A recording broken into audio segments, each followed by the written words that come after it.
مباشرة إلى وائل الدحدوح من غزة. وائل، كنت قد غادرت حي الشجاعية أثناء الهدنة التي استؤنف فيها القصف وعمليات تبادل النيران. كيف تركت حي الشجاعية؟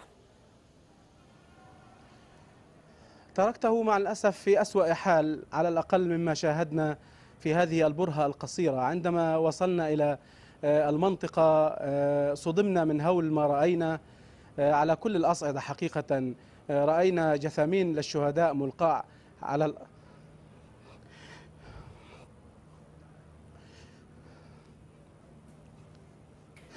يعني نحن نقدر الموقف وائل. يبدو بأن المشهد الإنساني الذي عاينته بنفسك كان جدا مؤثر. نحن جميعا تأثرنا بهذه الصور والمشاهد التي نقلتموها إلينا من داخل حي الشجاعية، ونقدر تماما الحالة الإنسانية والمشاعر. ننتقل